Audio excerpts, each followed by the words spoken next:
India के साथ दुनिया के बहुत सारे देशों ने अपने दरवाजे टूरिज़्म के लिए खोलने शुरू कर दिए हैं। अगर आप आने वाले टाइम में यूरोप जाने का प्लान कर रहे हैं तो ये वीडियो आपकी ट्रिप को सस्ता बनाने में काफ़ी हेल्प कर सकता है। आज की वीडियो में हम बात करेंगे यूरोप की बजट एयरलाइंस की।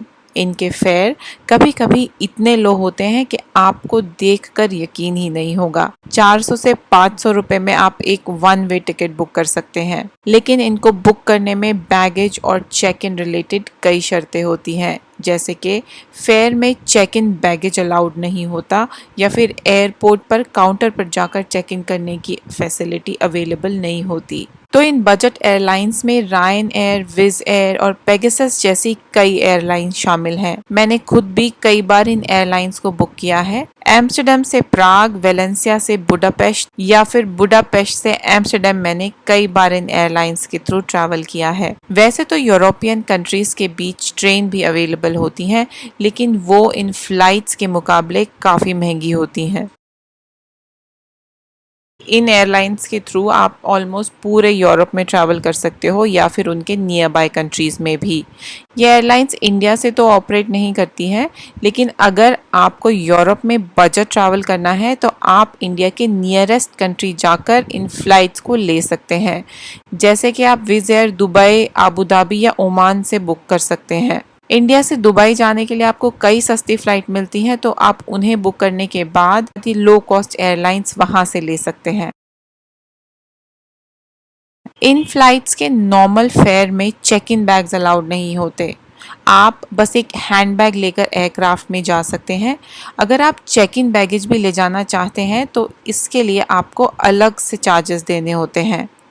एक और जो सबसे इम्पॉर्टेंट बात है वो है चेक इन रिलेटेड। इन फ्लाइट्स को बुक करने से पहले इनकी चेक इन पॉलिसी पढ़ना बहुत ज़रूरी है, क्योंकि कई बार ये एयरपोर्ट काउंटर पर चेक इन अलाउड नहीं करती। इसके लिए आप फ्री में वेब चेक इन कर सकते हैं। काउंटर पर चेक इन करने के लिए आपको 30 से 60 यूरोस तक देने पड़ सकते हैं, जो कि फ़्लाइट के फेयर से भी ज़्यादा होते हैं।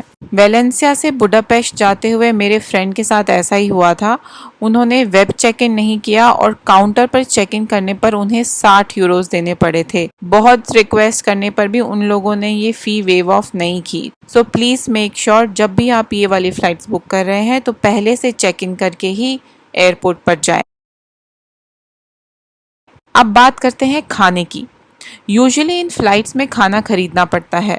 एयर इंडिया, एमिरेट्स, एतिहाद, कतर एयरवेज या फिर लुफ्तांजा जैसी फुल सर्विस एयरलाइंस की तरह इनमें खाने की कीमत को टिकट में शामिल नहीं किया जाता। वेजिटेरियन ट्रैवलर्स इन एयरलाइंस में ट्रैवल करने पर कोशिश करें कि पहले से ही कुछ खा लें या अपने साथ प्लेन में खाना ले जाएं, क्योंकि इनमें ज़्यादातर वेजिटेरियन खाना अवेलेबल नहीं होता। सिर्फ वेजिटेरियन ही नहीं बल्कि नॉन वेजिटेरियन इंडियन ट्रैवलर्स भी ऐसा कर सकते हैं, क्योंकि जिस तरह का इन फ्लाइट्स में खाना मिलता है उसे मेरे इंडियन नॉन वेजिटेरियन फ्रेंड्स भी पसंद नहीं करते। तो अगर आप कम से कम वज़न या सिर्फ एक हैंड बैग लेकर यात्रा करने को तैयार हैं तो आप इन सस्ती एयरलाइंस से यात्रा करके अपने यूरोप ट्रिप को बेहद सस्ता बना सकते हैं। तो अपने अगले यूरोप ट्रिप पर आप इन फ्लाइट्स को बुक कर सकते हैं, लेकिन बैगेज और एयरपोर्ट चेक इन जैसी बातों का ख्याल रखना बेहद ज़रूरी है, वरना लो कॉस्ट एयरलाइंस भी आपको काफ़ी महंगी पड़ सकती हैं। मिलते हैं जल्दी ही एक नए वीडियो में।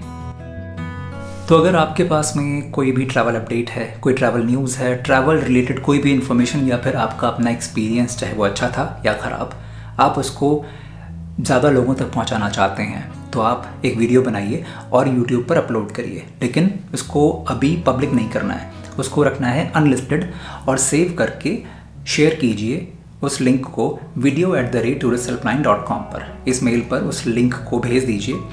इस प्रोसेस के बारे में ज़्यादा जानकारी आपको एक आर्टिकल से मिल जाएगी, जिसका लिंक इस वीडियो के डिस्क्रिप्शन में है।